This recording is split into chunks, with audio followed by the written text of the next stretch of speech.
Long before the world became modern, Europe fell silent under the shadow of death. Cities emptied. Bells rang for the dead. Families disappeared behind closed doors.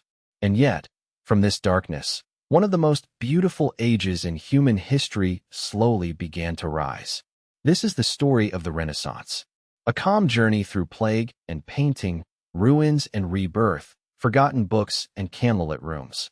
Tonight, we travel slowly into the age when Europe began to wake.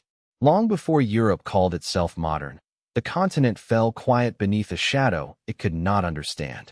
The roads still crossed the countryside. The church towers still rose over the towns. The markets still opened in the morning.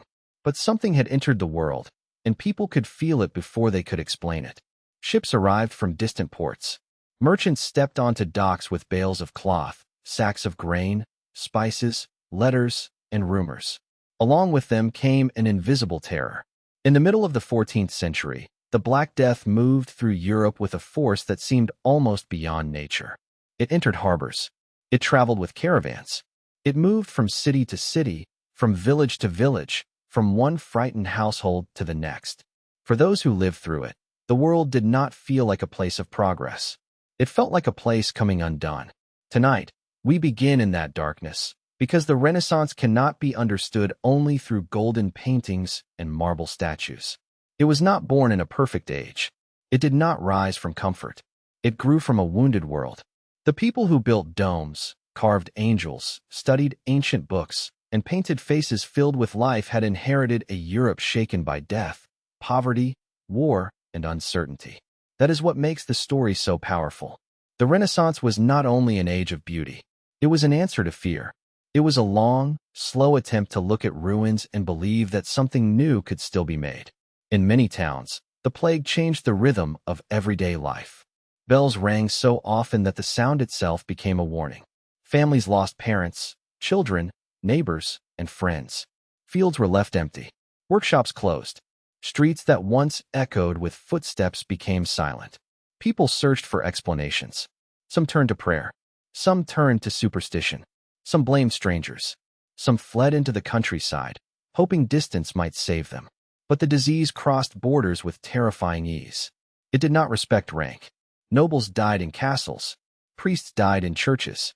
Peasants died in cottages. Merchants died beside their ledgers.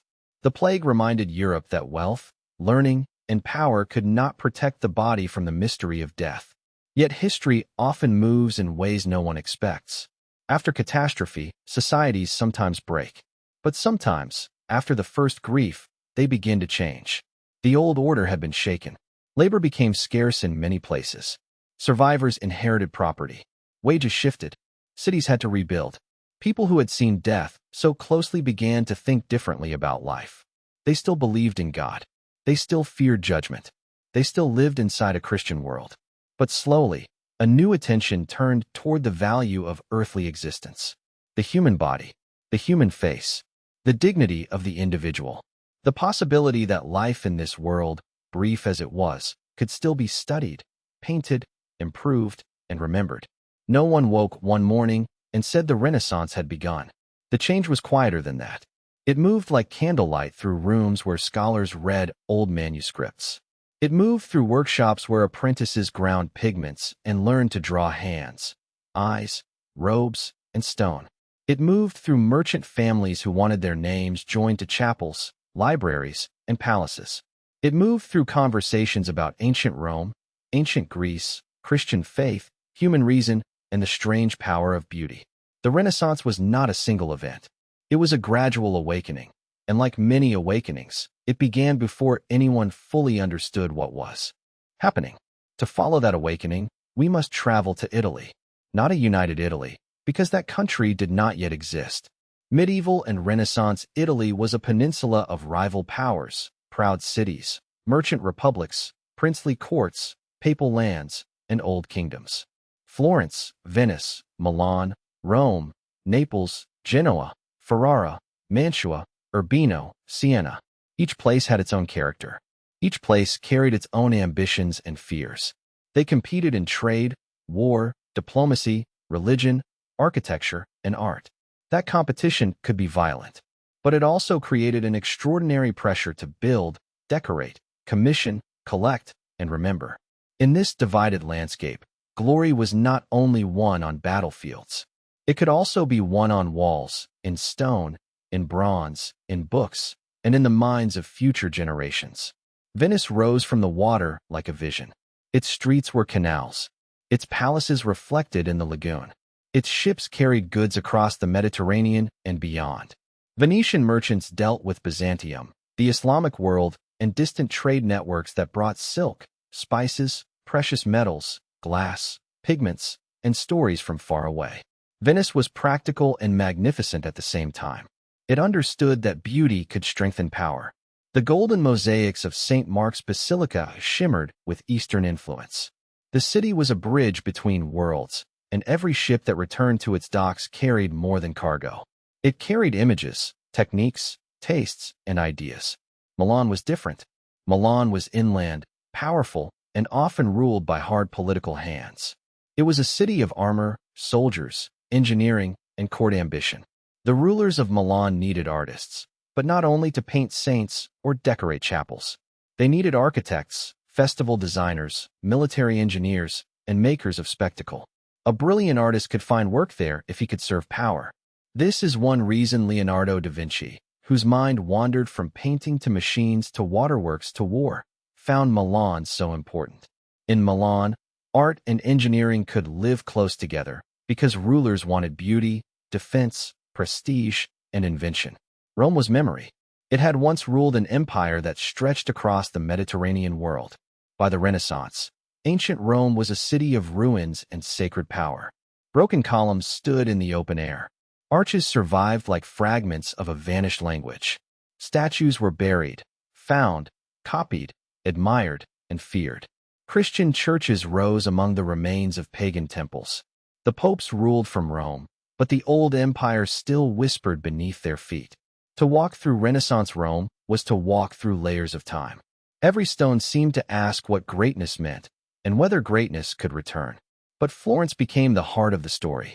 Florence was not the largest city in Europe. It did not command the greatest empire. It did not sit on the sea like Venice or carry the imperial memory of Rome. Yet Florence had wealth, pride, skilled workers, fierce political life, and a deep hunger for distinction.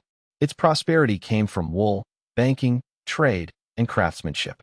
Its streets were crowded with merchants, priests, notaries, servants, apprentices, widows, children, and travelers. The Arno River ran through it. Bridges crossed it. Towers rose above it. Bells marked the hours. And in its narrow streets, something extraordinary began to take form. Florence was a city of guilds. Guilds organized work, protected trade, controlled quality, and shaped politics. Wool merchants, silk dealers, bankers, doctors, apothecaries, notaries, builders, painters, sculptors, and many others belonged to a world where craft and status were closely connected. Art was not floating above society. It was woven into it. A painting involved contracts, materials, deadlines, payments, assistance, and expectations. A sculpture involved stone, transport, tools, labor, danger, and patience. A building involved mathematics, engineering, politics, and faith.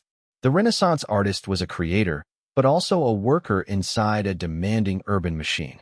If you walked through Florence at dawn, you might hear shutters opening, animals moving, carts creaking, and water being carried through the streets. Bakers worked before sunrise. Bells called people to prayer. Apprentices swept floors and prepared tools. In a painter's workshop, someone ground minerals and plants into pigment. Someone mixed egg or oil. Someone stretched a panel or prepared plaster. In a sculptor's space, dust gathered on clothes and skin. Chisels struck stone. In a goldsmith's shop, tiny objects required steady hands and patient eyes. This was the world behind the masterpieces. Before beauty entered churches and palaces, it passed through labor. The homes of the wealthy were very different from the rooms of ordinary laborers. A great family palace announced power even before anyone entered it. Stone blocks, strong walls, inner courtyards, painted rooms, carved furniture, and objects from distant places all spoke a language of status. But even in wealthy households, life was not as comfortable as the modern imagination might suppose. Light came from windows, candles, and lamps. Heat came from fires. Water had to be brought and managed. Illness could enter at any time. Childbirth was dangerous. Letters could take days or weeks. News traveled with merchants, messengers, priests, diplomats, and rumor. The Renaissance was rich in art, but daily life remained uncertain and physically demanding. Most people did not live inside the world of famous artists. They sold goods, washed clothes, carried stones, cooked meals, cared for children, repaired tools, tended animals, counted coins, and tried to survive the changing seasons. A bad harvest could bring hunger. A war could raise taxes or bring soldiers. A political crisis could close streets and endanger families. Yet even ordinary people lived among signs of the new age. They saw new buildings rise. They watched processions pass. They prayed before painted altarpieces. They heard sermons about sin, charity, pride, and salvation. They saw the city becoming more beautiful, more ambitious, and more aware of itself. The Renaissance was powered by memory. Scholars began searching for ancient texts, not as curiosities, but as guides to eloquence, ethics, politics, poetry, and human excellence. One of the early figures in this movement was Francesco Petrarca, known in English as Petrarch. He lived in the 14th century and looked back toward ancient Rome with longing. He admired writers like Cicero and Virgil. He searched for manuscripts. He wrote letters to ancient authors as if they were still living companions. Petrarch felt that something precious had been lost, and he believed that by recovering ancient wisdom, his own world might recover a richer sense of human possibility. This movement is often called humanism. The word can be misunderstood. Renaissance humanism did not usually mean rejecting religion or replacing God with humanity. Many humanists were devout Christians, but they believed that studying grammar, rhetoric, poetry, history, and moral philosophy could refine the human mind and soul. They wanted to return to sources. They wanted to read ancient writers in careful language. They wanted education to shape character. In their eyes, words mattered because words could form judgment. A well-trained mind could serve city, church, court, and conscience. Knowledge was not only information. It was a way of becoming more fully human. Humanists loved books, but books were precious objects. Before printing spread, manuscripts were copied by hand. A book could be expensive, rare, and slow to produce. Libraries were treasures. To find an ancient text was to recover a voice from the dead.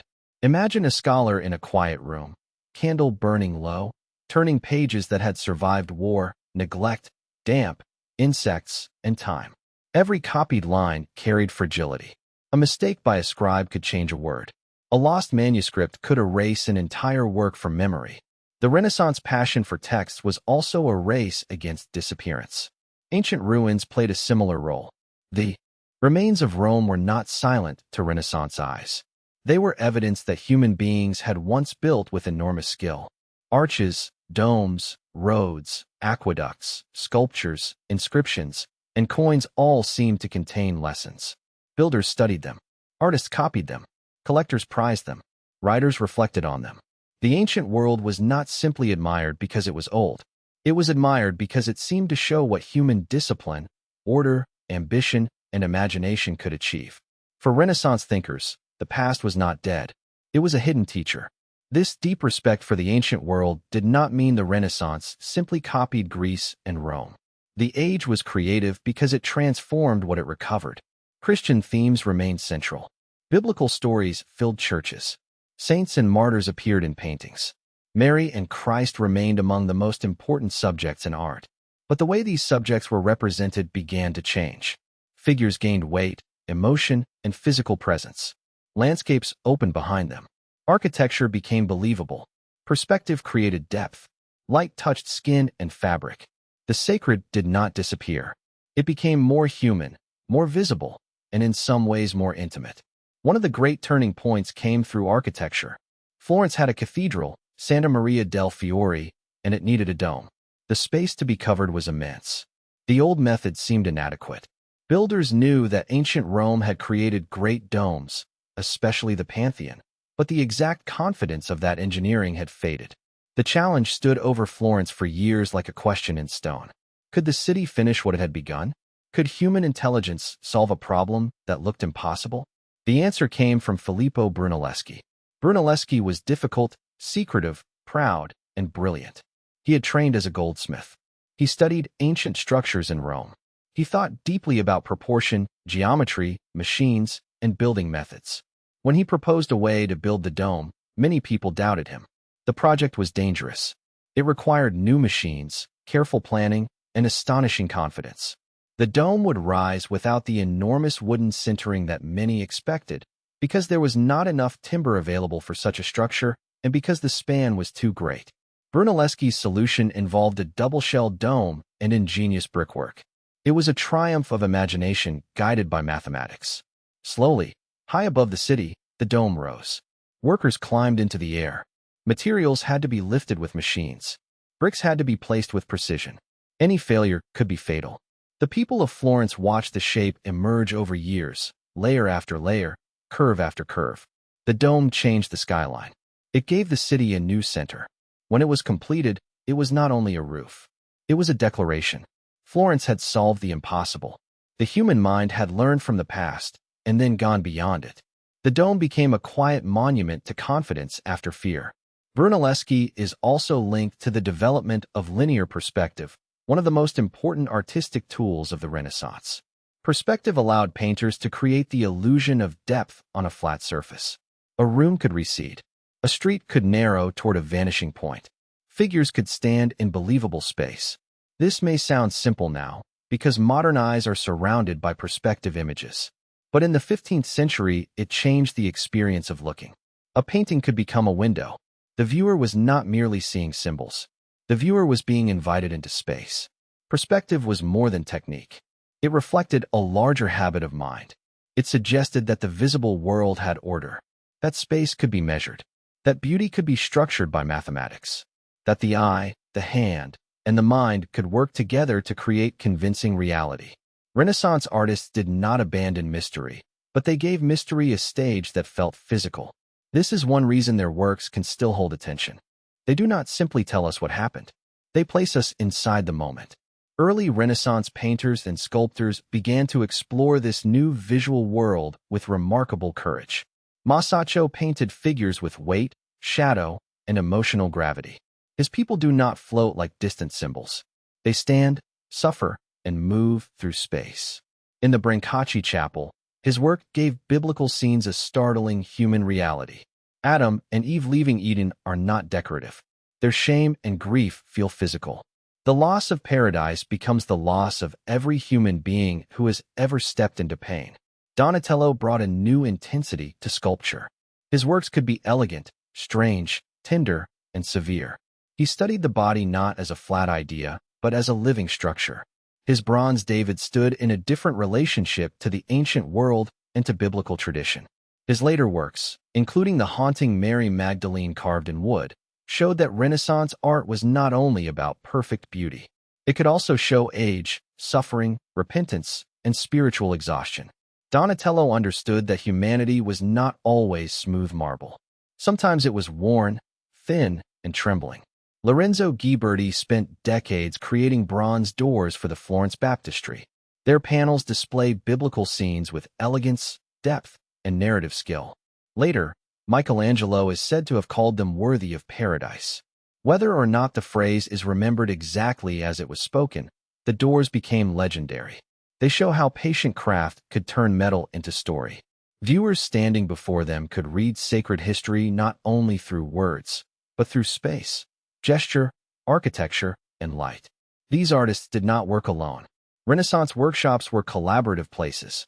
A master's name might become famous, but assistants prepared surfaces, painted backgrounds, copied designs, handled materials, and learned through repetition.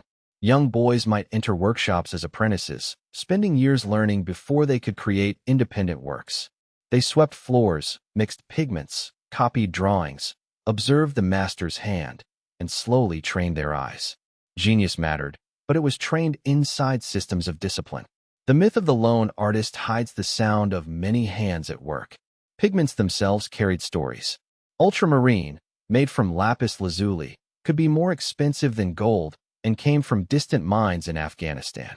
Vermilion, azurite, malachite, lead white, charcoal black, earth pigments, gold leaf, and many other materials formed the palette of Renaissance art. Color was not casual. It could signal wealth, holiness, rank, and meaning. To paint the Virgin Mary in deep blue was not only an aesthetic choice. It was a theological and financial statement. Every color had a history before it touched the brush. In Florence, one family learned better than any other how art, money, religion, and power could be woven together.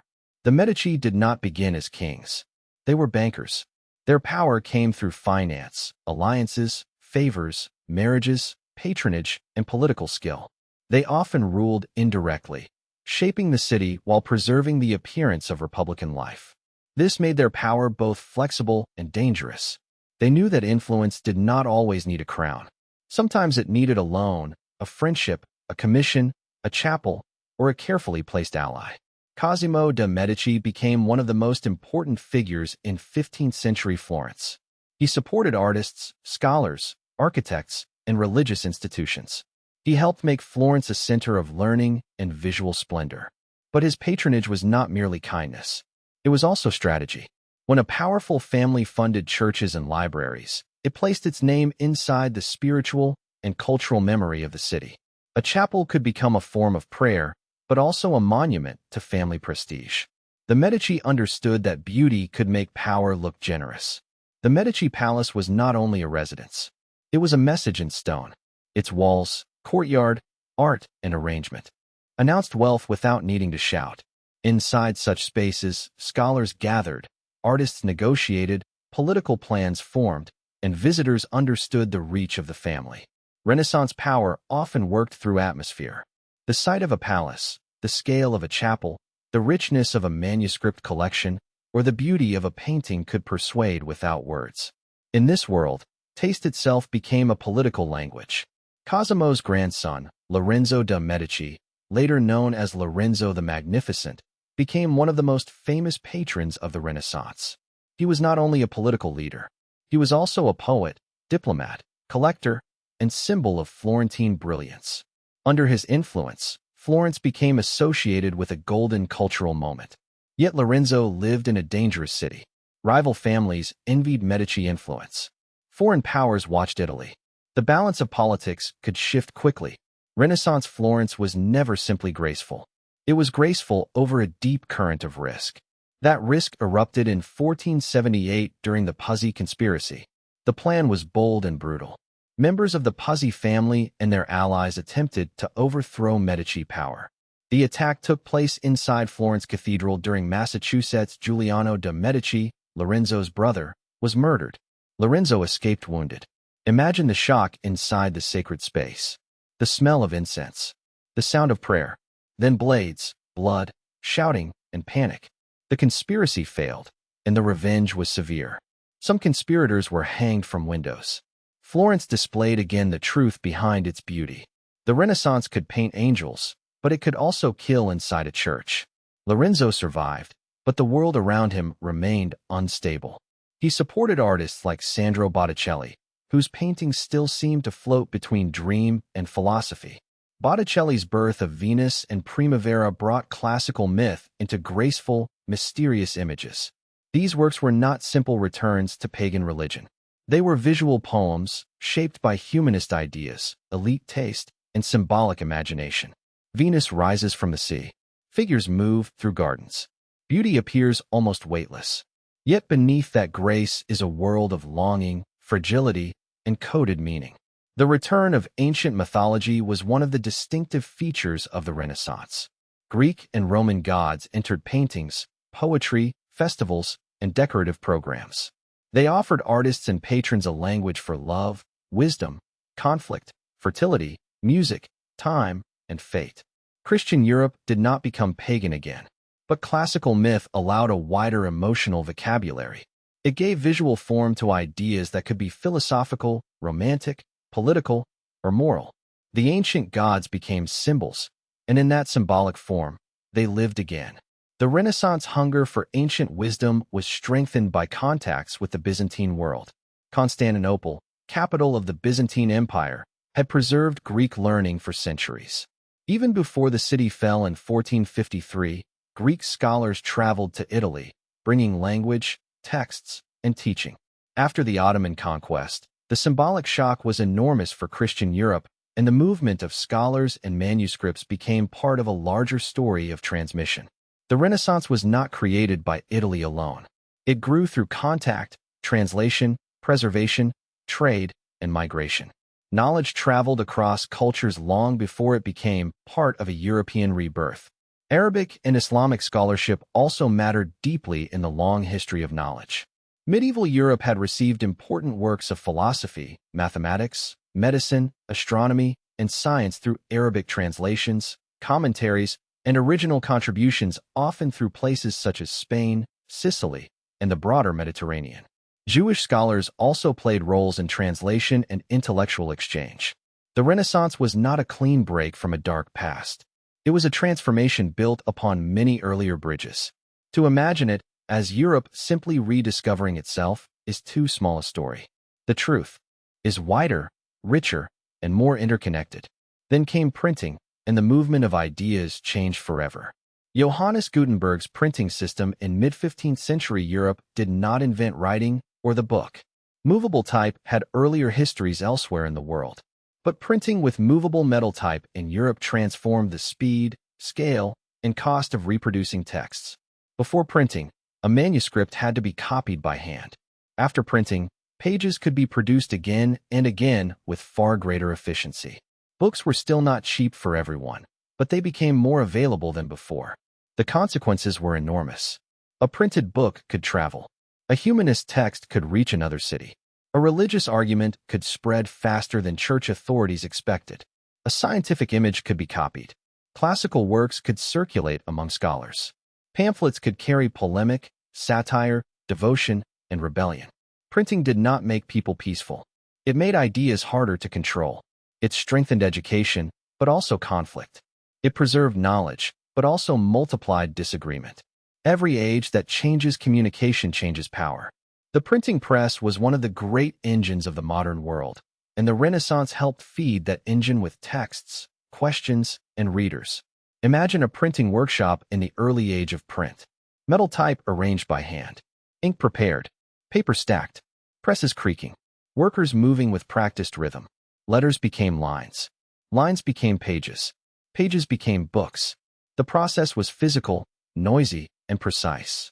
A page of thought passed through metal, pressure, ink, and paper before reaching the reader. There is something beautiful in that.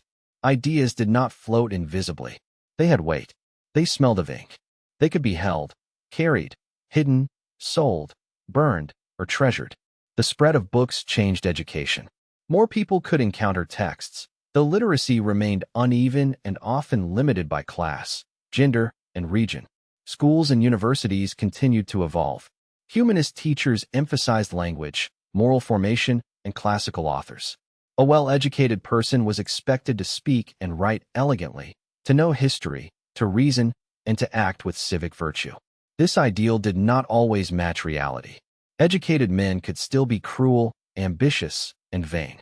But the ideal mattered. It gave Renaissance elites a model of the cultivated individual, someone shaped by letters and capable of leaving a mark on the world. Women's education remained restricted in many places, but women were not absent from Renaissance culture. Some noble women became patrons, collectors, writers, and political actors. Isabella d'Este of Mantua was one of the most famous. She commissioned art, built collections, corresponded widely, and shaped courtly taste. Her studiolo, a private room for art and reflection, reveals how collecting could become an expression of intellect and identity. Women like Isabella navigated a world that limited them, but they still influenced its culture. Their power often operated through patronage, marriage networks, court life, and correspondence. Other women entered the story through writing and art. Christine de Pizan, active in the late medieval and early Renaissance period, defended women's dignity and intellectual capacity in a world dominated by male voices. Later, Sofonisba Anguissa became a remarkable painter whose skill won recognition in elite circles. She showed that women could master portraiture and psychological presence, even when training routes were restricted. These stories remind us that the Renaissance was not only the story of famous men.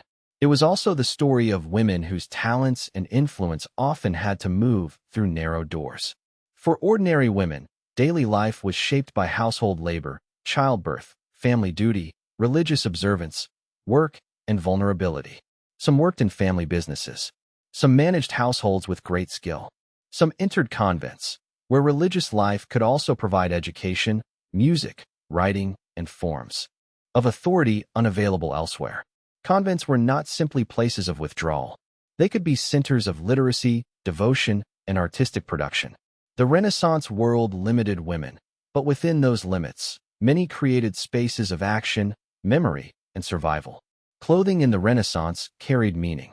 Fabric, color, cut, and ornament revealed status, wealth, age, gender, and civic identity.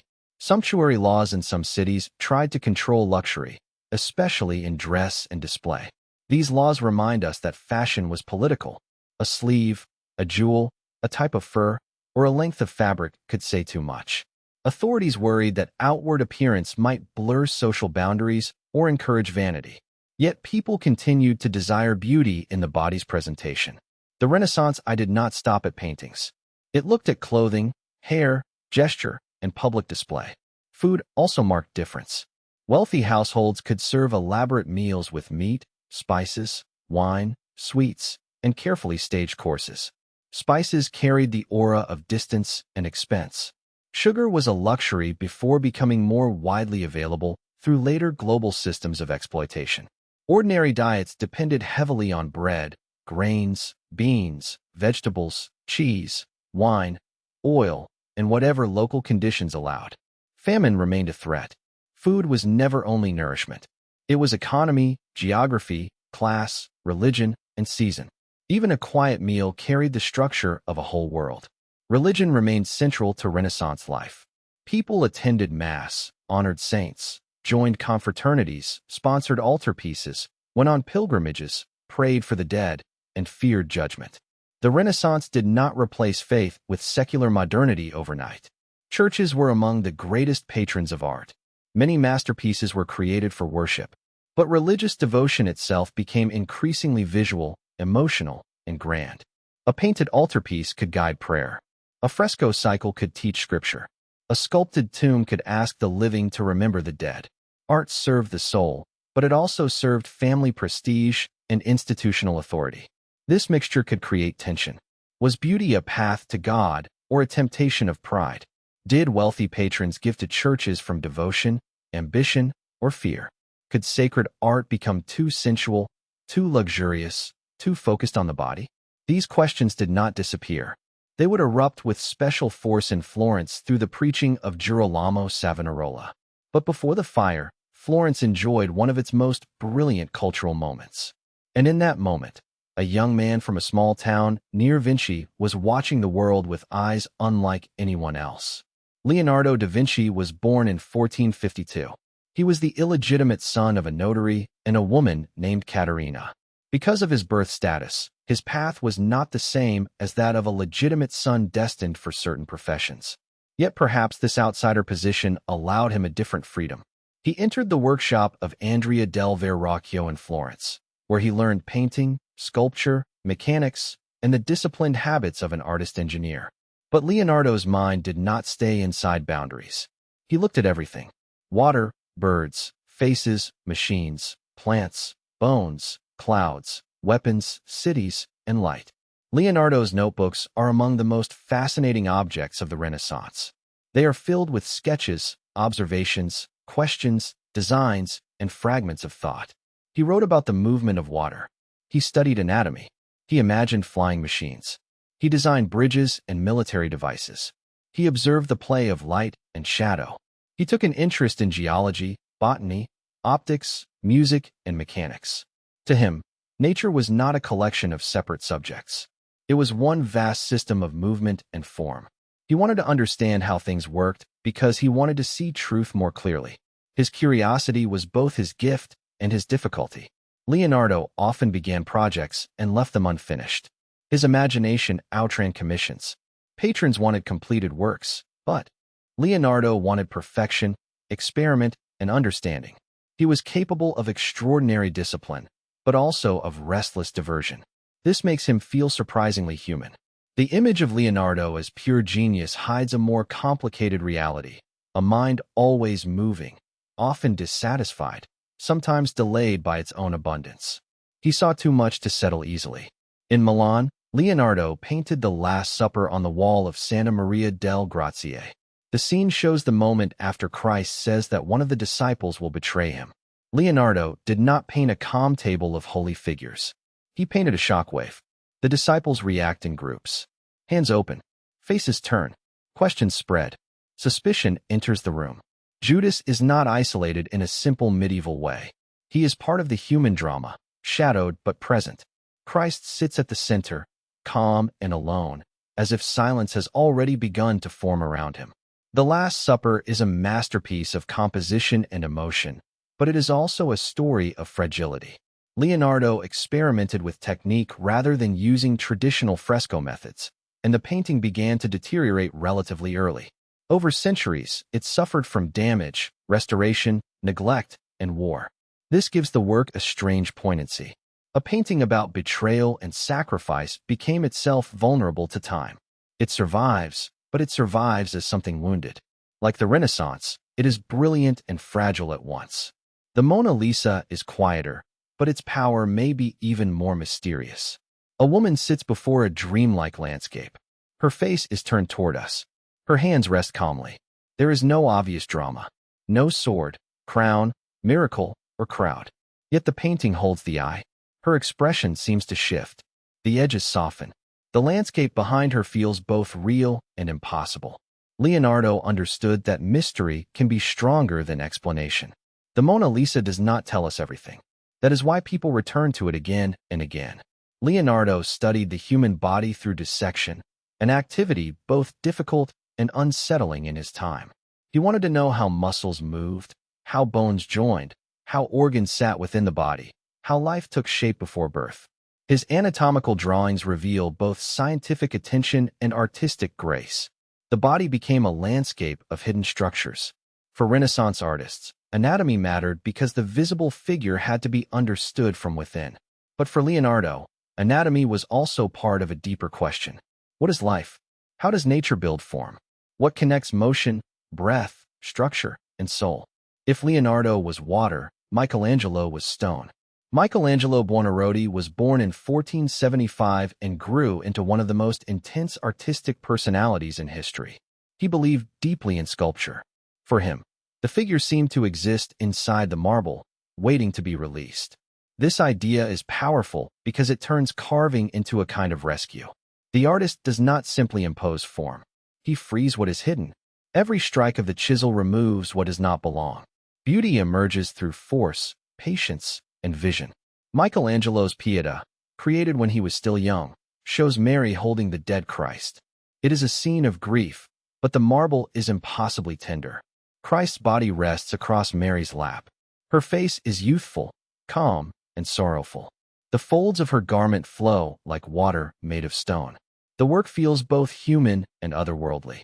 It asks the viewer to sit quietly before loss. It does not shout. It holds sorrow in perfect silence.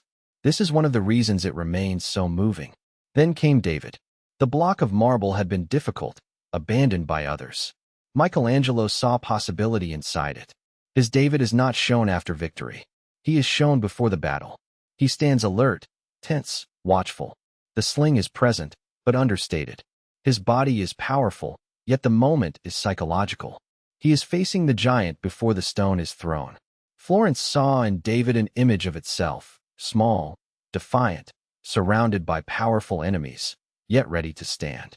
The statue became civic myth, biblical symbol, and human body all at once. Michelangelo's relationship with patrons was often stormy. He argued, resisted, suffered, and worked with ferocious energy. Pope Julius II, a powerful and forceful patron, commissioned him for projects that would define his career. The Sistine Chapel ceiling was one of them. Michelangelo did not consider himself primarily a painter and did not welcome the task. But he climbed the scaffold and created one of the most extraordinary visual worlds ever made. Creation, fall, prophecy, ancestry, and divine power unfolded above the chapel floor. The creation of Adam has become one of the most recognized images in the world. God reaches toward Adam. Adam reaches back. Their fingers do not quite touch. The gap is small, yet it contains a universe. Life is about to pass. Humanity is close to the divine, but not identical with it. The image captures the Renaissance tension between human dignity and dependence on God. Adam's body is beautiful, but passive until the spark arrives. The human being is magnificent, yet incomplete without breath. Years later, Michelangelo returned to the Sistine Chapel to paint the Last Judgment on the altar wall. This was a different world from the confident ceiling. Bodies rise and fall. The saved ascend. The damned are dragged downward. Christ appears powerful and terrible. The mood is not calm humanist balance. It is judgment, fear, and spiritual crisis. By then, Europe had changed. The Reformation had broken religious unity. Rome had been sacked. The optimism of the High Renaissance had darkened. Michelangelo's art followed history into anxiety.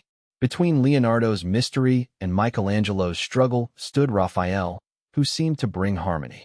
Raphael was younger, graceful, admired, and extraordinarily gifted. His paintings often possess clarity, balance, and human warmth. In the Vatican, his school of Athens gathered ancient philosophers inside a grand imagined architecture. Plato points upward. Aristotle gestures outward. Around them are thinkers, mathematicians, and seekers of wisdom. The painting is often seen as a celebration of reason and classical learning. Yet it was painted for the Pope, inside the Vatican. That setting matters. The School of Athens does not simply say that ancient philosophy defeated Christianity. It suggests that human wisdom can be gathered into a larger order. The Renaissance often tried to reconcile rather than destroy. Ancient and Christian, body and soul, reason and faith, beauty and truth. Sometimes the reconciliation worked. Sometimes it strained. But in Raphael's hands, for a moment, the world appears ordered and luminous. The tragedy is that Raphael died young, in 1520, leaving behind the sense of a harmony that history itself would soon disturb. Rome in the High Renaissance became a stage of papal ambition. The popes wanted the city to reflect spiritual authority and worldly magnificence. They commissioned architecture, frescoes, sculptures, tombs, and urban plans. St. Peter's Basilica was rebuilt on a colossal scale, involving architects such as Bramante, Michelangelo, and others across generations. The project expressed faith, but also power. Rome was to appear as the center of Christendom, a city renewed by art as well as doctrine. But such grandeur required money, and money raised difficult questions. The sale of indulgences, among other practices, became a source of criticism. Many people across Europe believed the church needed reform. Some wanted moral renewal without division. Others challenged deeper structures of authority. In 1517, Martin Luther's protest against indulgences became part of a much larger rupture. Printing spread his writings quickly. What might once have remained a local dispute became a continental crisis. The Reformation was not simply caused by the Renaissance, but the Renaissance world of texts, languages, criticism, education, and print helped make it possible. Humanists had encouraged a return to sources. They studied Greek and Latin. They compared manuscripts. They wanted the best texts. This habit could be applied to scripture as well as classical literature. Once people asked what the original text said, they also asked who had authority to interpret it. Once printed arguments circulated, control weakened. Religious unity fractured. Europe entered an age of conflict that would bring suffering, persecution, war, and reform. The Renaissance opened doors, but not all doors led to peace. Before that storm fully unfolded, Florence had already experienced its own crisis of beauty and morality through Savonarola. Girolamo Savonarola was a Dominican friar and preacher whose voice shook the city. He condemned luxury, corruption, vanity, and moral decay. After Lorenzo de' Medici's death in 1492 and the French invasion of Italy, Florence became politically unstable. The Medici were expelled, and Savonarola's influence grew. He saw the city's splendor not as glory, but as danger. To him, beauty could become a path to sin. The bonfire of the vanities in 1497 became the symbol of his movement. Objects associated with luxury and pride were gathered and burned. Fine clothes, mirrors, cosmetics, secular images, musical instruments, and certain books were thrown into the flames. Imagine Florence, the city of painters and poets, watching smoke rise from beauty itself. The scene is haunting because it shows a culture turning against its own desires. The Renaissance did not only celebrate the human, it also feared the human. It feared appetite, pride, sensuality, and ambition. Savonarola's power did not last. He made enemies. He challenged the Pope. The city's mood changed. In 1498, he was executed, hanged, and burned in Florence. His ashes were scattered so followers could not preserve relics. The fire he had used as a symbol consumed him in the end. Yet his warning remained. It would echo through later debates about art, religion, and morality. Can beauty lead to God, or away from God? Can a city become too proud of its own brilliance? Does culture purify the soul, or decorate corruption? The Renaissance never fully escaped these questions. The Italian wars brought further instability. Beginning in the late 15th century, foreign powers including France, Spain, and the Holy Roman Empire fought for influence in Italy. The peninsula's wealthy cities and strategic territories became prizes. Armies marched through lands that had also produced artists, scholars, and architects. War and culture were not separate worlds. The same ruler might sponsor art and command violence. The same court might host poets and plan campaigns. Renaissance beauty grew in a landscape where diplomacy, invasion, and betrayal were always near. In 1527, Rome was sacked by troops associated with Emperor Charles V. The violence shocked Europe. Churches and palaces were looted. People suffered terribly. The symbolic center of Western Christianity was humiliated. Many historians see the sack of Rome as a major turning point, even if the Renaissance did not simply end in that year. The dream of perfect harmony had been broken. The confidence of the High Renaissance gave way to unease. Art began to stretch, twist, and complicate itself. The age of balance had seen what power could do. This later style, often called mannerism, did not always seek calm proportion. Bodies became elongated. Colors could feel strange. Compositions could appear tense, elegant, artificial, or unsettled. It was as if artists no longer trusted the world to sit peacefully inside perfect order. That change makes sense. Europe was facing religious division, war, political pressure, and expanding horizons. The Renaissance had taught artists how to create harmony. History taught them how easily harmony could fracture. While Italy struggled, the Renaissance moved north. In the Low Countries, artists developed extraordinary skill in oil painting. Jan van Eyck and others created surfaces of astonishing detail. A mirror, a jewel, a fur collar, a fold of cloth, a candle flame, a face, a window reflection, all could be rendered with luminous precision. Northern art often paid close attention to texture and everyday objects. The sacred could appear inside domestic space. A room could become a universe of symbols. The viewer was invited to look slowly, almost meditatively, at the world of things. Albrecht Dürer, from Nuremberg, became one of the great figures connecting Northern and Italian Renaissance traditions. He traveled, studied proportion, mastered engraving, and raised the status of the artist as an intellectual. His prints allowed images to travel widely. A painting usually stayed in one place, but a print could multiply. Dürer's engravings and woodcuts carried complex images into the hands of many viewers. He understood that art, like text, could move through reproduction. In this way, printing changed not only books but images. Northern humanism often had a strong moral and religious character. Erasmus of Rotterdam became one of the most celebrated scholars of his time. He valued learning, careful language, and Christian reform. He criticized foolishness and corruption, but he feared extremism. Erasmus wanted renewal through education and moral seriousness, not violent division. His career shows the hope and difficulty of the age. Words could enlighten. Words could also inflame. Once debate entered print culture, no scholar could fully control where it would lead. In England, Renaissance influences entered through education, court culture, literature, and politics. The story would eventually lead to figures such as Thomas More, whose utopia imagined an alternative society while reflecting the tensions of his own world. Later, The English Renaissance would produce Shakespeare, whose plays explored ambition, power, love, betrayal, madness, kingship, and the depths of human character.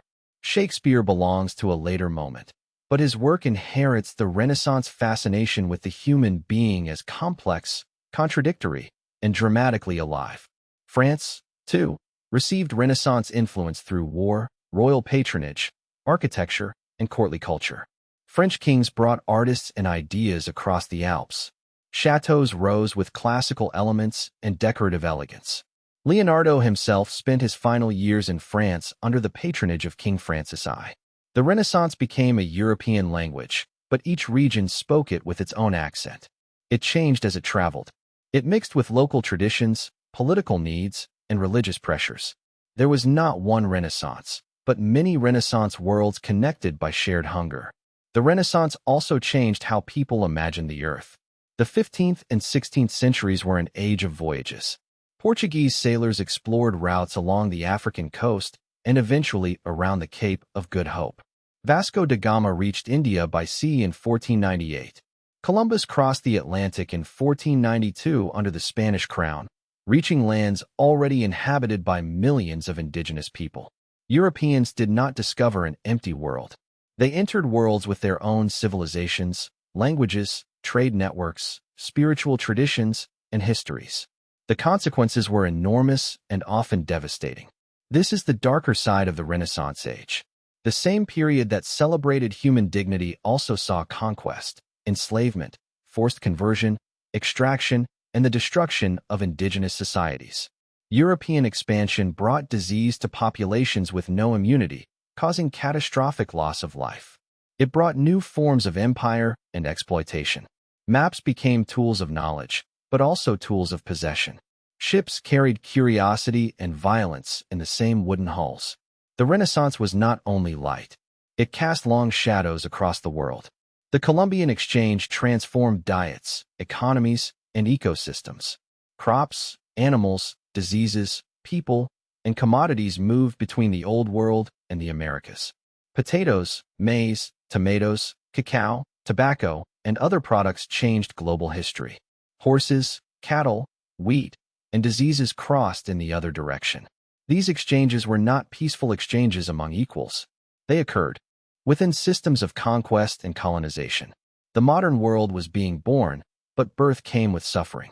To tell the Renaissance honestly, we must hold beauty and brutality together. Maps of the period reveal both wonder and ambition. Coastlines grew more accurate. Sea routes expanded. Globes and charts suggested a world larger than inherited geography had imagined. For scholars and rulers, this was thrilling. For merchants, it promised wealth. For missionaries, it promised souls. For indigenous peoples, it often brought disaster. The Renaissance desire to know the world became inseparable from the desire to control it. This remains one of history's most difficult lessons. Knowledge is powerful, and power is rarely innocent. Science was also changing. The Renaissance did not create modern science all at once, but it helped prepare the ground. Artists studied anatomy to represent the body more accurately. Engineers studied machines, water, fortifications, and motion. Astronomers examined inherited models of the heavens. Mathematicians refined techniques. Physicians looked again at ancient authorities and, gradually, at direct observation. The world became something to be measured, drawn, compared, and tested. Curiosity was becoming more systematic. In 1543, Nicholas Copernicus published his work proposing a heliocentric arrangement of the cosmos, placing the sun near the center rather than the earth. The idea did not instantly overthrow older views, but it shifted the structure of possibility. If Earth was not the center, then the human place in the universe had to be reconsidered. That same year, Andreas Vesalius published a groundbreaking work on human anatomy, based on direct observation and dissection. Heaven and body, cosmos and flesh, were both being re-examined. This movement toward observation did not mean the Renaissance was free of error. Astrology remained influential. Alchemy attracted serious minds. Medicine still included many mistaken theories. Learned people could combine brilliant insight with beliefs that seem strange today. But this does not make the period less important. It reminds us that history is gradual. The path toward modern science was not a straight road of pure reason. It was a winding path through tradition, experiment, imagination, authority, and correction. Artists and scientists were often closer than we expect. Drawing was a tool of knowledge. To draw a plant, a skull, a machine, or a water current was to study it. Images organized observation. The eye and hand worked together. This is why the Renaissance cannot easily be divided into art on one side and science on the other.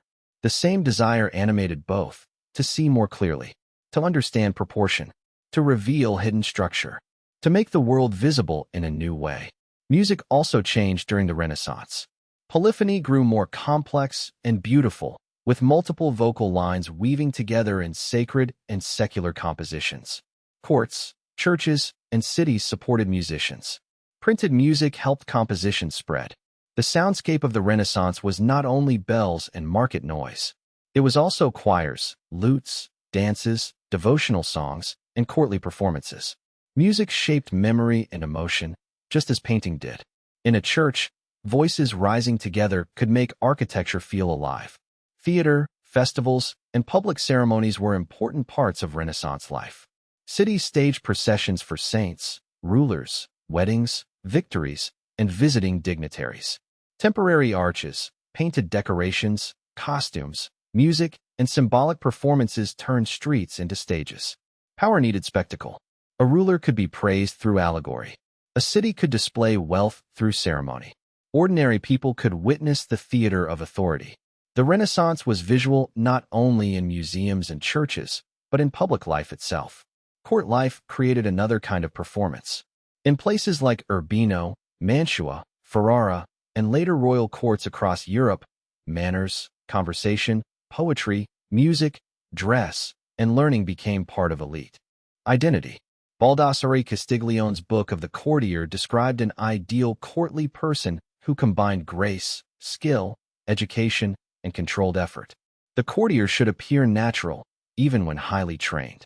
This idea, sometimes called sprezzatura, reveals a Renaissance fascination with self-fashioning. People did not only inherit identity, they performed it. Self-fashioning can be beautiful, but it can also be exhausting. To live at court was to be watched. A careless word could damage reputation. A failed performance could end favor. Art, politics, and personality were deeply connected. The Renaissance helped create the modern sense of the individual, but that individual often lived under pressure. To be seen was a privilege and a danger. Fame could preserve a name.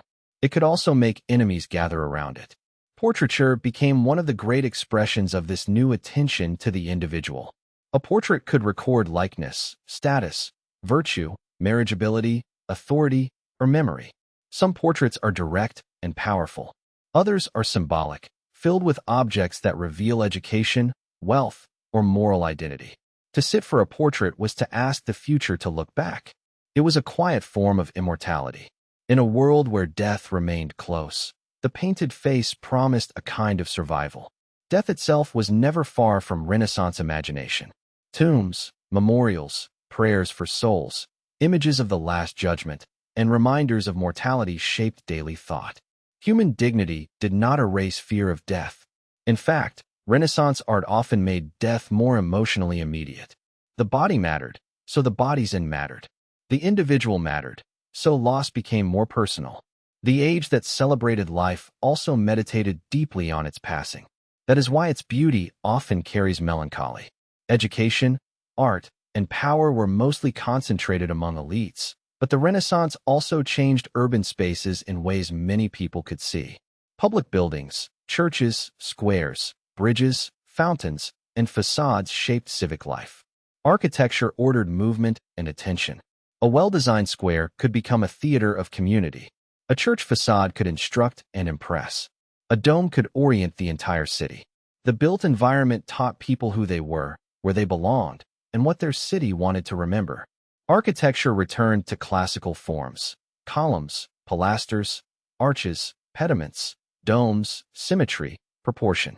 Yet these forms were not copied mechanically. Architects adapted them to churches, palaces, villas, libraries, and urban plans. Leon Battista Alberti, a humanist architect and theorist, wrote about painting, architecture, and the dignity of the creative mind. He represented the Renaissance ideal of broad learning. A person might write, design, study mathematics, reflect on beauty, and serve patrons. Knowledge became architectural, and architecture became intellectual. Villas outside cities reflected another Renaissance dream, the ordered life in harmony with nature. Wealthy families built country residences that combined agriculture, leisure, status, and classical ideals. Gardens became designed spaces of perspective, water, sculpture, and controlled nature.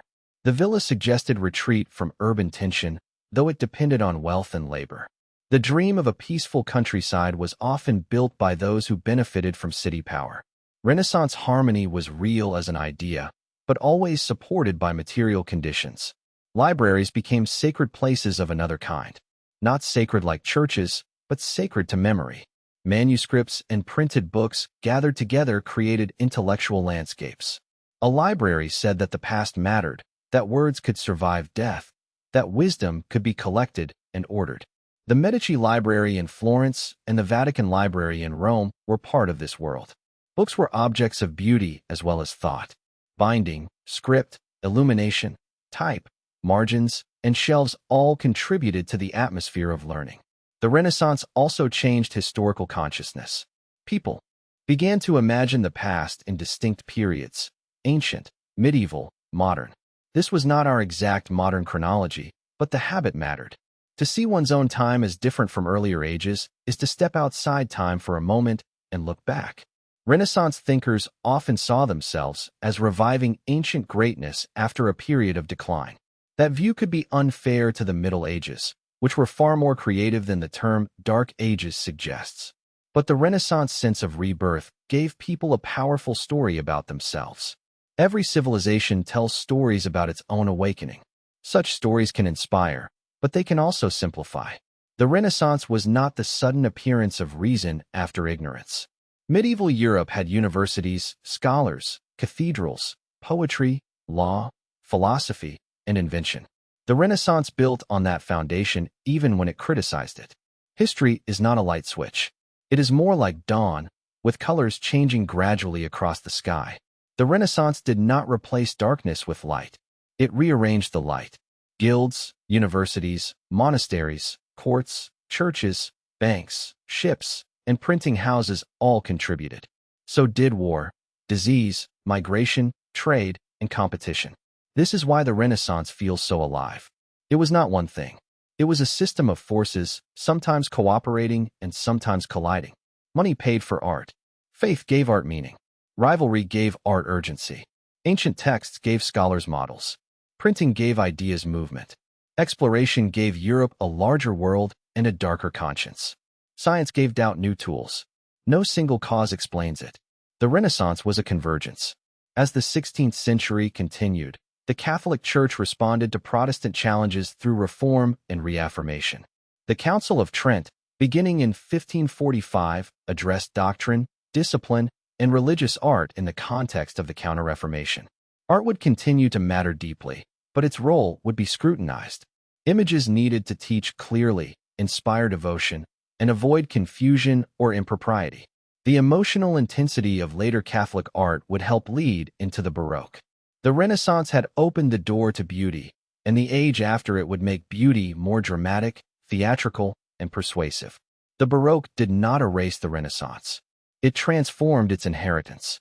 Renaissance balance became Baroque movement. Renaissance clarity became Baroque drama. Renaissance anatomy became bodies twisting through light and shadow. Renaissance architecture became grander, more emotional, more theatrical. Each age answers the one before it. The Renaissance gave Europe a language of form, proportion, human dignity, and classical reference. Later artists would bend that language toward new emotional worlds. The legacy of the Renaissance spread into modern education.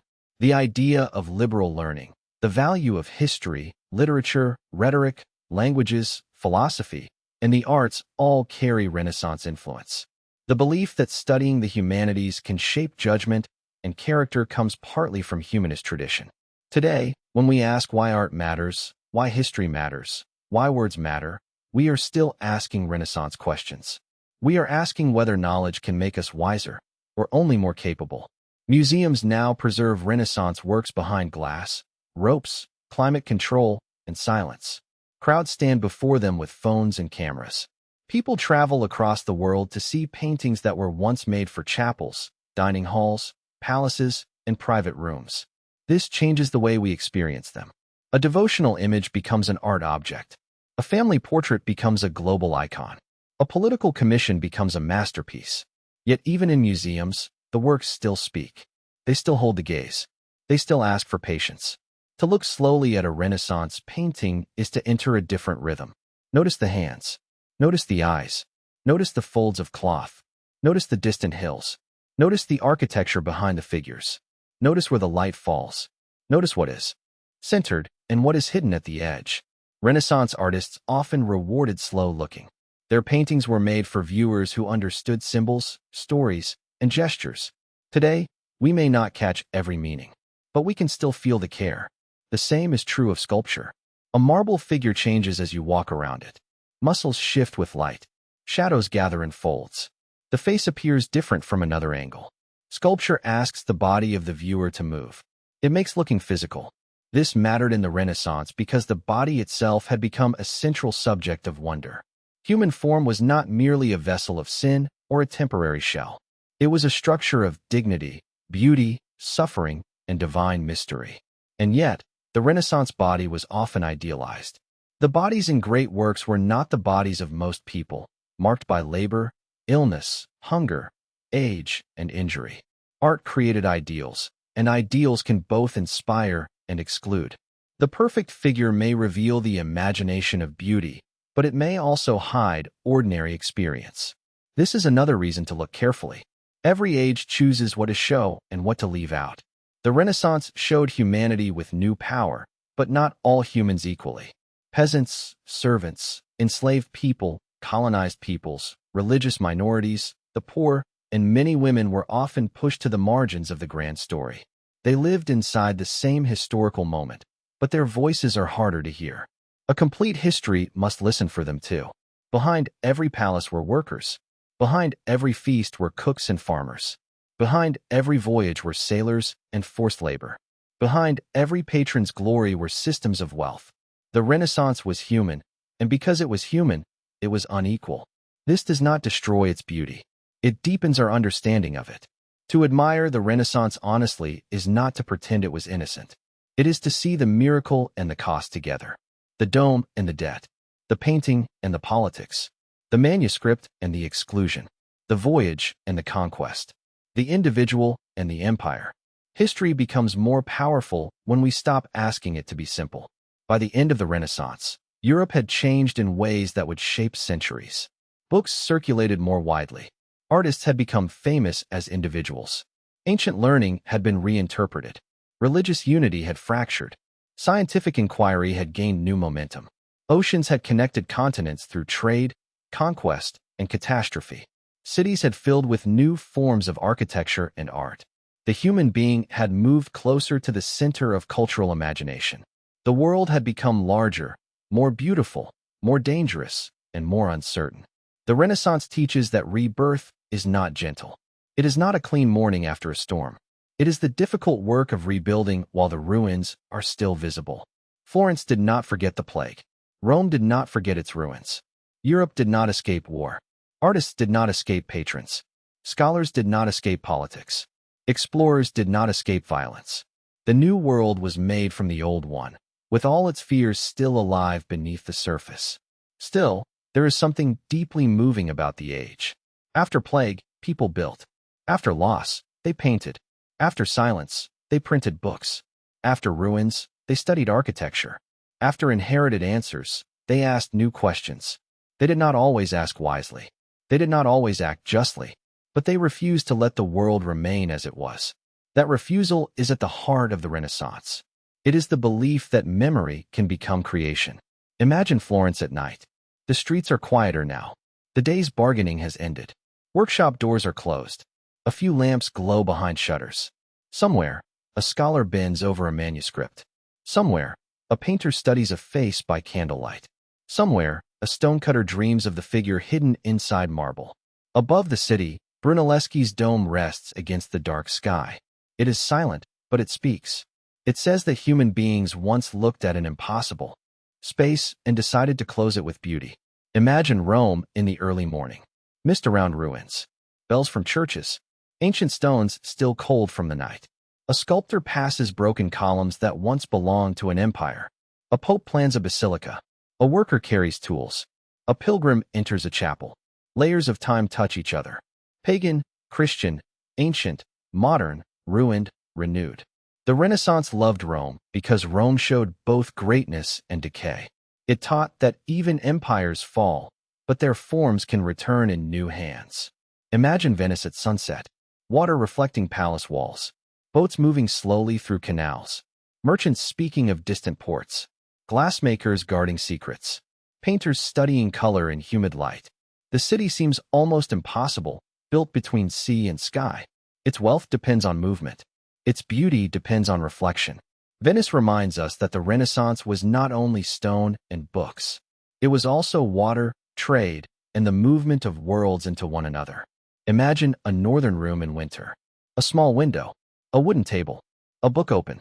A painted panel showing a sacred scene inside a domestic space. Fur, glass, metal, and skin rendered with patient care. Outside, the air is cold. Inside, the painted world glows. The Northern Renaissance invites the eye into detail. It suggests that the divine may not only appear in grand ruins or ideal bodies. It may also appear in the quiet precision of ordinary things. These images remain because the Renaissance gave form to longing. The longing to understand. The longing to be remembered. The longing to recover what was lost. The longing to make the body beautiful. The longing to bring heaven closer to earth. The longing to make cities speak. The longing to see the world as ordered, even when history felt chaotic. Not every longing was noble. Some became conquest. Some became pride. Some became control. But longing itself drove the age forward. The Renaissance also reminds us that curiosity has consequences. To ask a question is to open a door. Petrarch asked what ancient writers could teach the present. Brunelleschi asked how stone could rise without collapsing. Leonardo asked how water moves, how birds fly, how bodies work, how light touches a face. Copernicus asked where Earth truly stood. Reformers asked who had authority over faith. Sailors asked what lay beyond known maps. Each question changed the world, but not always safely. That is why the Renaissance is more than a chapter in an art history book. It is a story about the danger and beauty of awakening. When people begin to see differently, they begin to live differently. When books multiply, authority trembles. When artists study the body, humanity appears with new force. When maps expand, empires follow. When ancient voices return, the present becomes restless.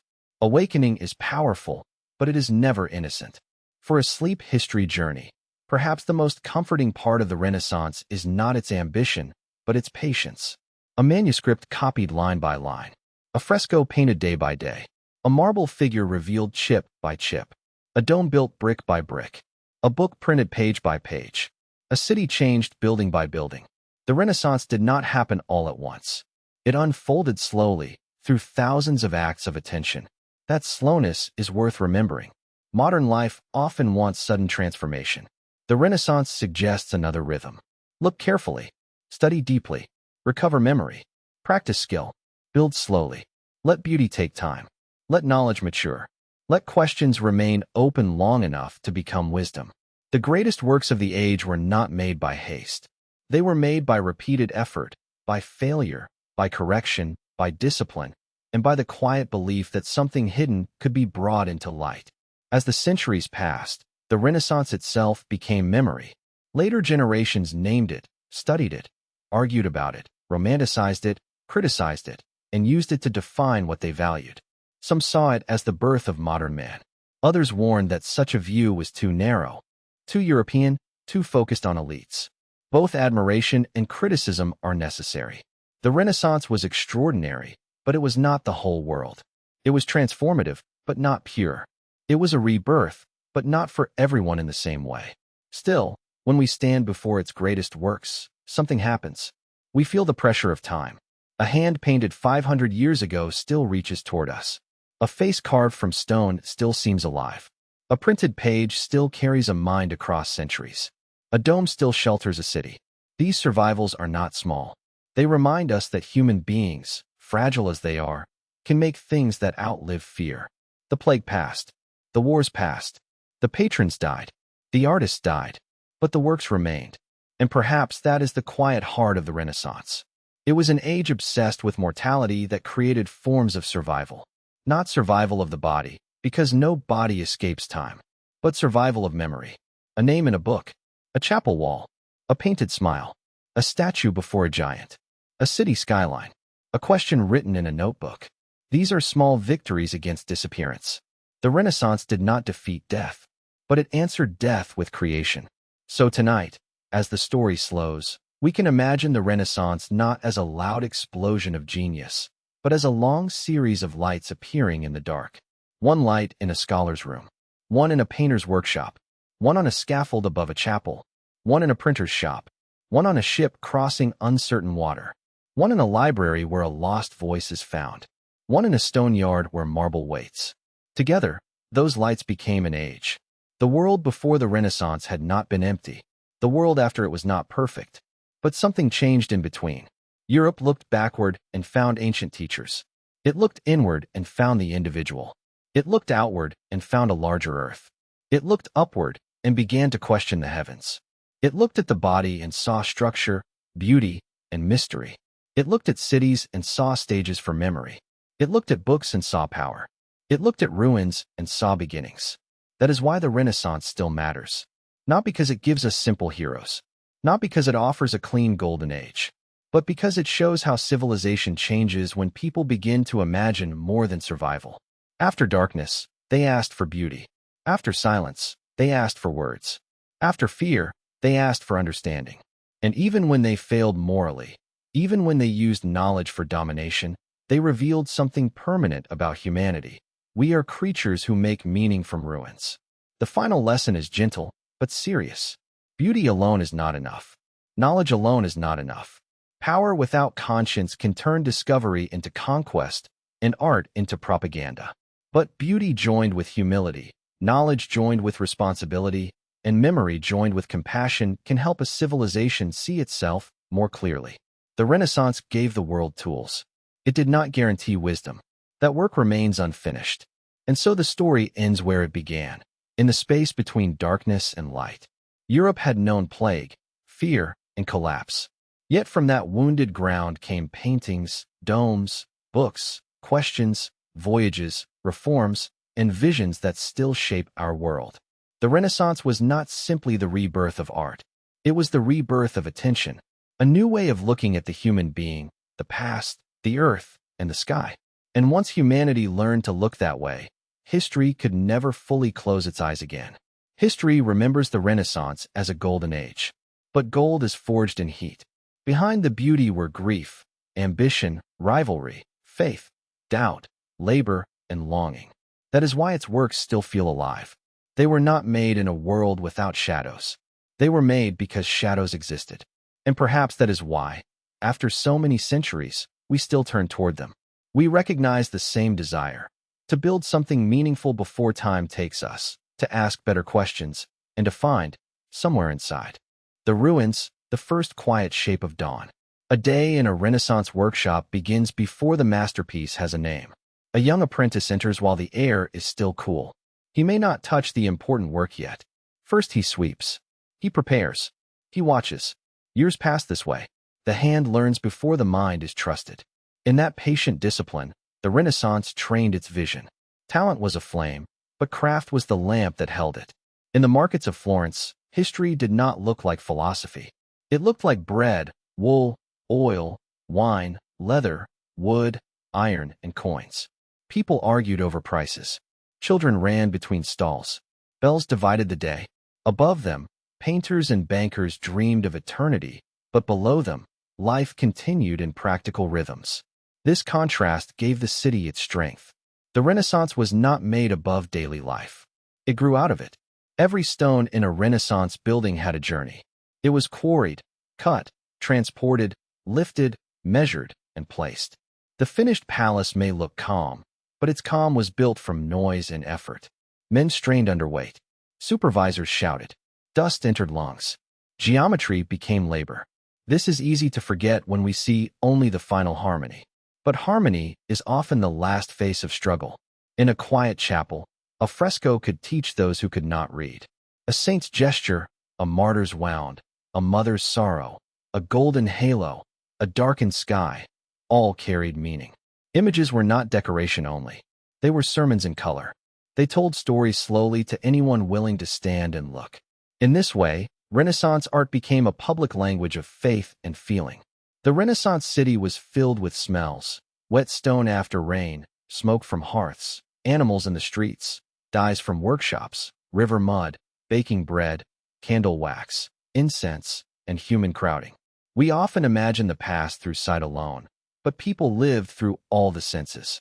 Beauty rose in a world that was physical, imperfect, and alive. A letter could change a life. In an age before instant communication, correspondence carried friendship, diplomacy, love, debt, warning, and scholarship. Humanists wrote letters carefully, shaping themselves through language. A letter might cross mountains or seas. It might be read aloud, copied, saved, or destroyed. Words traveled slowly, but when they arrived, they could move power. The Renaissance fascination with ancient Rome was also a fascination with loss. The ruins proved that greatness could collapse. A broken arch was not only an inspiration. It was a warning. Cities rise. Empires fall. Names are forgotten. Marble cracks. Yet some forms survive long enough to teach later centuries. The Renaissance listened to broken stone and heard possibility. Children in Renaissance households grew up in a world of hierarchy and expectation. Sons might be trained for trade, law, church, or politics. Daughters might be prepared for marriage, convent life, or household management. Childhood could be brief by modern standards. Responsibility arrived early. Yet children also learned songs, games, prayers, and stories. The new age was carried forward by young eyes watching old customs change. Apothecaries occupied a special place between medicine, trade, and art. They sold spices, herbs, pigments, perfumes, and remedies. A painter might visit an apothecary for materials. A patient might come seeking relief. A cook might seek flavor. In one shop, color, scent, healing, and commerce could meet. The Renaissance was full of such crossings.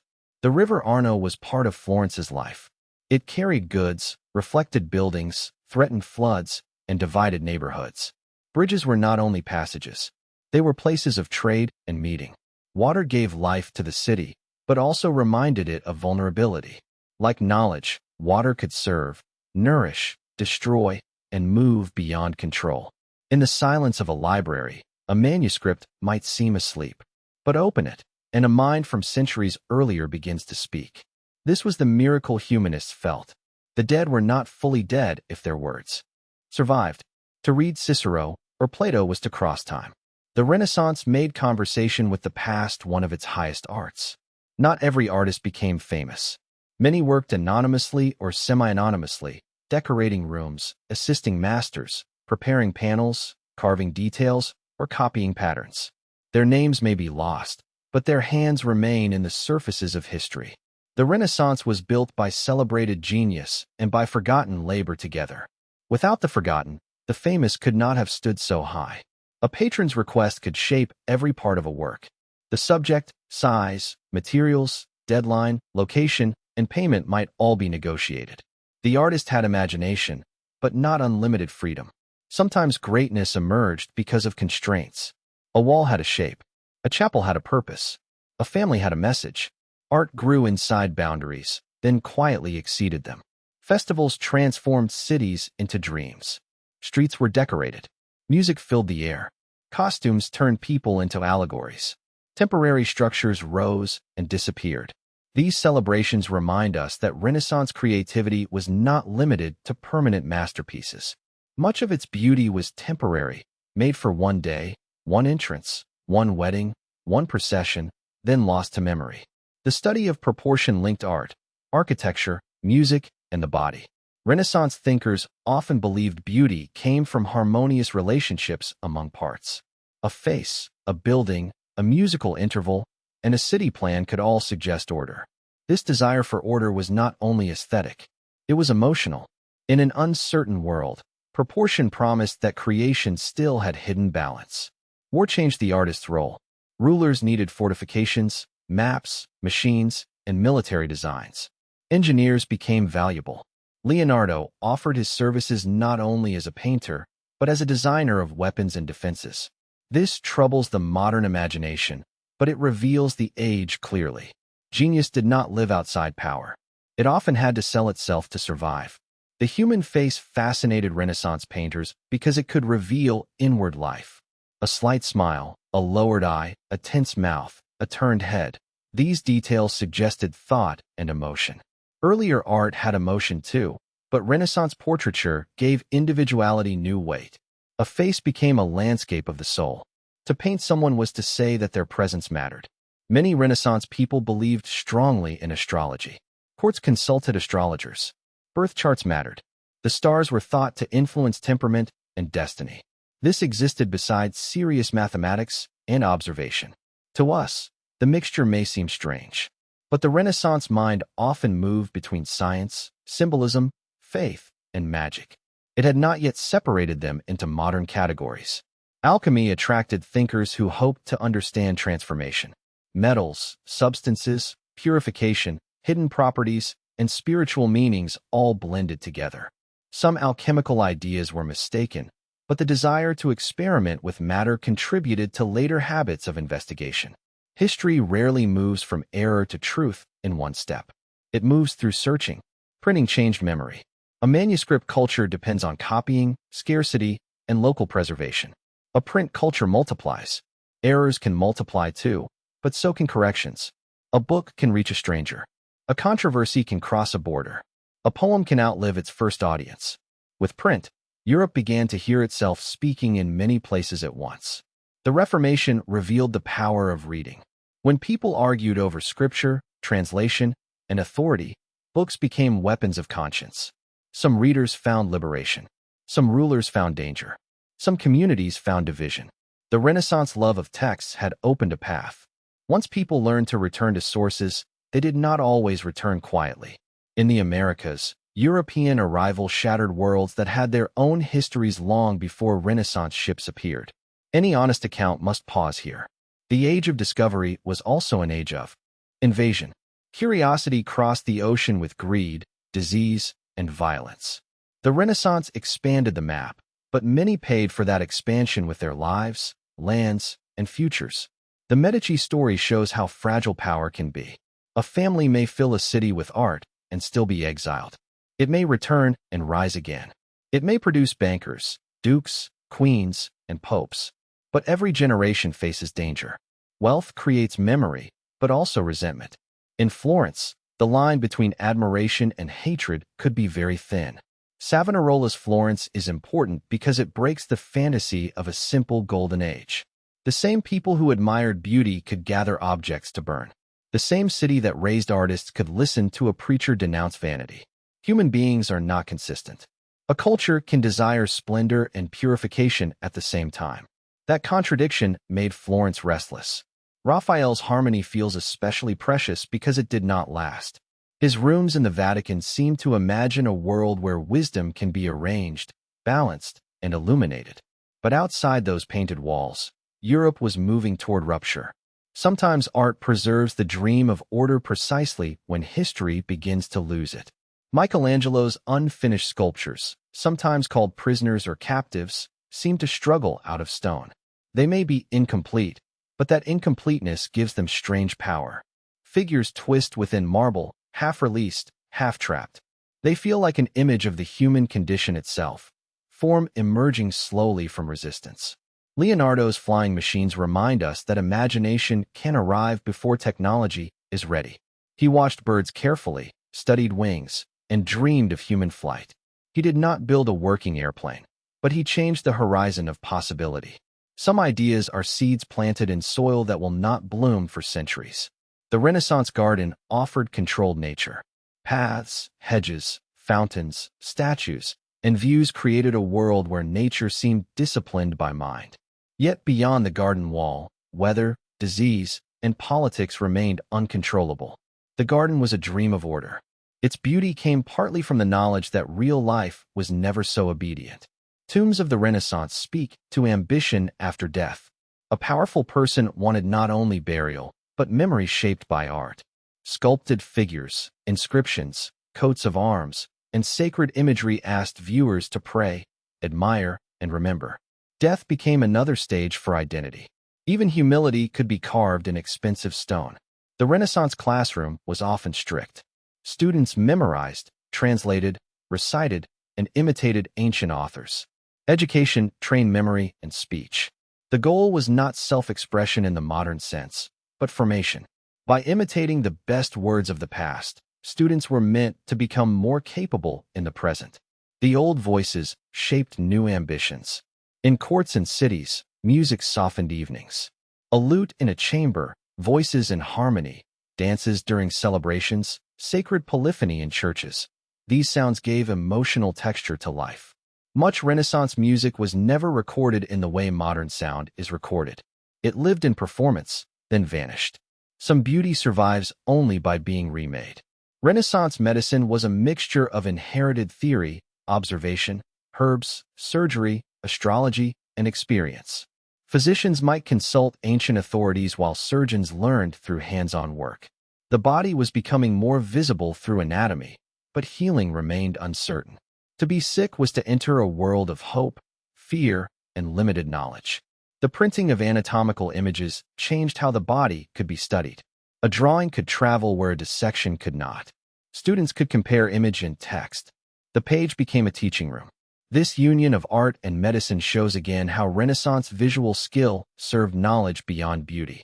The fall of Constantinople echoed in European imagination as both trauma and opportunity. A Christian imperial city had fallen, yet Greek learning continued to move west. History often works through such painful crossings. Loss in one place can become transmission in another. This does not erase the loss. It shows how memory survives by moving. Renaissance people lived close to time. Bells marked prayer and labor. Calendars marked saints' days, fasts, feasts, markets, and seasons. Mechanical clocks became more visible in public life. Time was spiritual, agricultural, civic, and increasingly mechanical.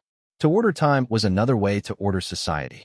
A Renaissance city at night was much darker than a modern city. Without electric light, darkness changed behavior. Streets became uncertain. Lamps and candles created small circles of safety. The moon mattered. Fire mattered. In that darkness, painted gold and candlelit altars must have seemed especially alive.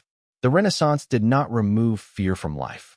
People feared plague, war, famine, childbirth, debt, exile, damnation, and dishonor.